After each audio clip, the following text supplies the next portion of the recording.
ভাই আপনার নাম? আমার নাম মোহাম্মদ সজল আহমেদ সুলাইমান।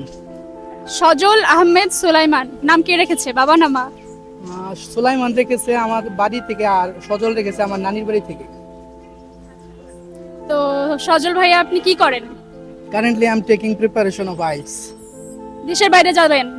কোন দেশে? ইউএসএ যাওয়ার স্বপ্ন আছে।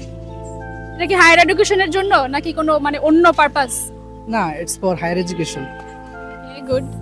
আচ্ছা ভাইয়া, আপনার কাছে আমার ছোট্ট একটা প্রশ্ন, সেটা হচ্ছে ভালোবাসার মানেটা আপনার কাছে কি? ভালোবাসার মানে হচ্ছে ভালো মানুষ যাকে ভালোবাসবো তাকে যত্নে রাখা, তাকে বুঝতে পারা। কিন্তু it's not necessary that it has to be girlfriend. Like গার্লফ্রেন্ডকে যে ভালোবাসতে এরকম না। আমার কাছে ভালোবাসার মানে আমার বাবা এবং মা।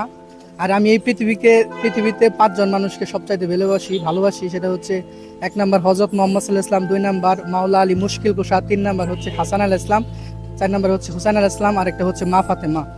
এই 5জনকে আমি আমার জীবনের চাইতে বেশি ভালোবাসি। এনারা হচ্ছে আমাদের ইসলাম ধর্মের সবচাইতে গুরুত্বপূর্ণ ব্যক্তি, যাদেরকে বলা হয় পাকে পাঞ্জাতন, যাদের কথা স্মরণ করলে আমরা যে কোনো কাজকে খুব সহজভাবে করতে পারি। ইয়া, দ্যাটস ইট। অনেক ভালো বলেছেন। আচ্ছা, আপনার জীবনের কিছু প্রাপ্তি অপ্রাপ্তি যদি একটু আমাদের সাথে শেয়ার করতেন। প্রাপ্তি বলতে মা বাবার ইচ্ছা ছিল যে আমি ভালো রেজাল্ট করবো। আমার এসএসসি 2021 সালের আমি 4.94 পেয়েছি। আনফরচুনেটলি আমি জিপিএ পাই নাই। প্রথমত বাবা মা একটু ছিল যে পাইলো না এরকম কিছু, কিন্তু দেন হয় না, I was set for HSC in 2023, I got 4.83। তারপরেও মানে আশানুরূপ ফল আসে নাই, কিন্তু এতে করে প্রথমত আমি ভেঙে পড়ছিলাম, কিন্তু আমার বাবা আমাকে এই বিষয়টা উপলব্ধি করতে দেয় নাই। তিনি আমাকে প্রচণ্ড সাহস জুগিয়েছেন, and I love my father.